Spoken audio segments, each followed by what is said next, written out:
Many of us have places of deep significance to which we return year after year.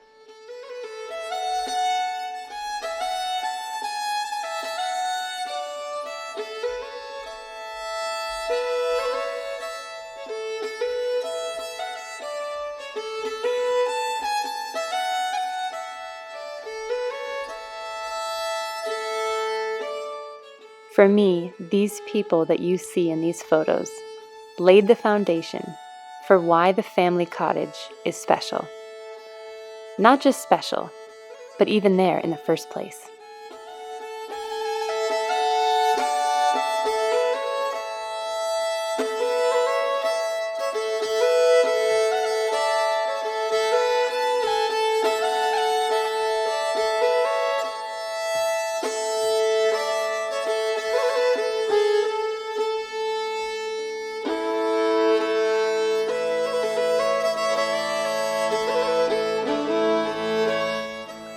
When things were easy and when things were hard, this cottage was kept and is a place that now holds special significance in my own life.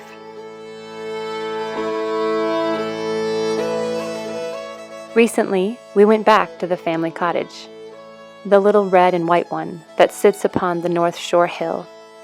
And even though the old cottage was torn down, this new cottage sits in the place that has held so many family memories for so many generations.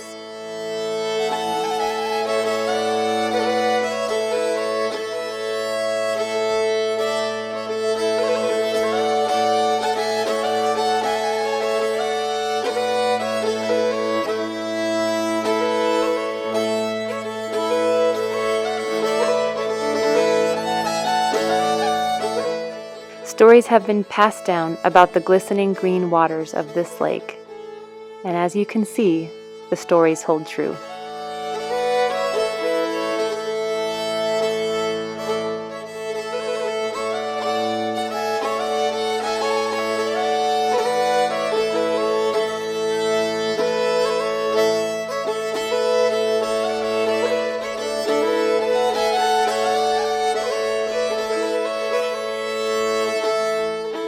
Many of these special people who helped to build this cottage and make it what it was are no longer with us, but we have their memory.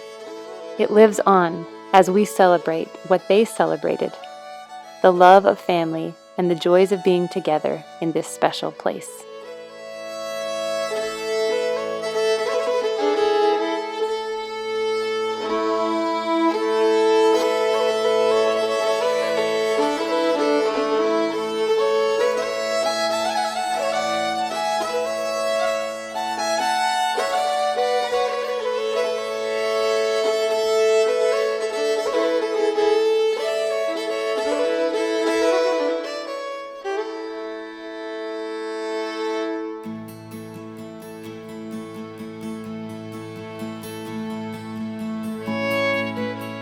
C.S. Lewis mentioned that it's funny how, day by day, nothing changes, but when you look back, everything is different. And he's so right. Much here in this beautiful space is the same. The shoreline looks like it did nearly 100 years ago in some ways. But slowly, time has taken its toll, and things have indeed shifted.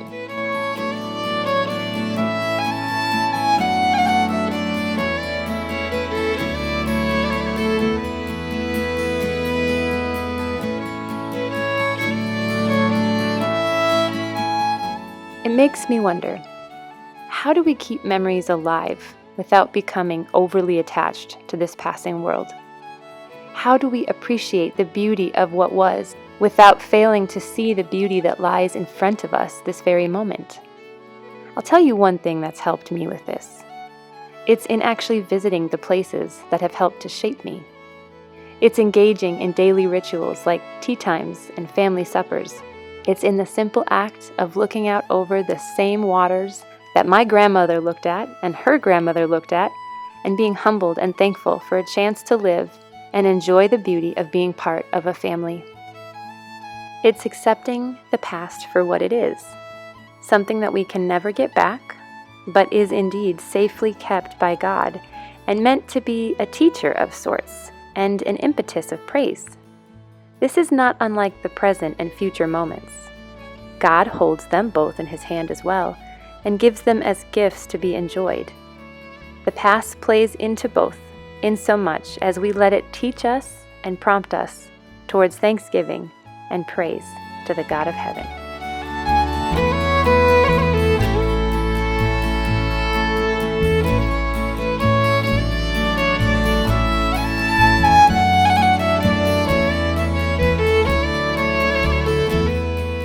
C.T. Studd once said, "Only one life, 'twill soon be past.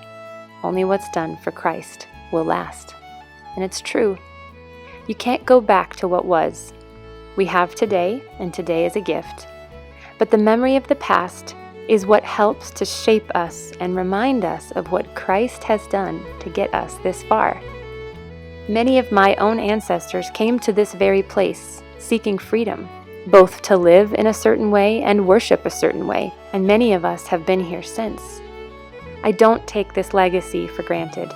Like Psalm 61:5 says, "There is a heritage of those who fear God's name behind me." Now, we don't ride on the wings of anyone but Christ Jesus to take us to the Father. But it is a sweet privilege to know that many of the family who once walked this very hillside loved Christ like I do, and prayed for the outcome of the eventual family tree.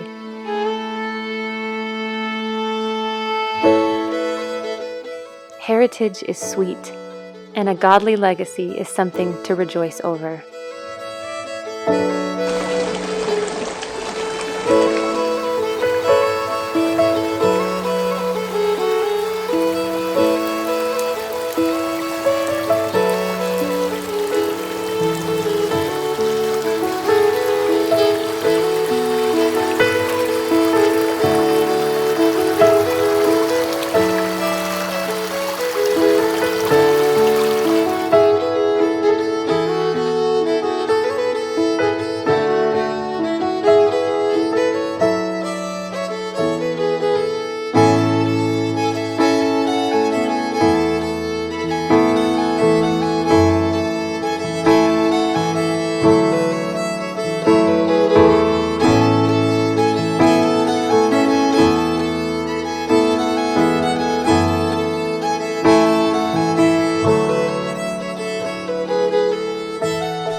Without a healthy appreciation of the past, we won't be able to make sense of or properly value the present.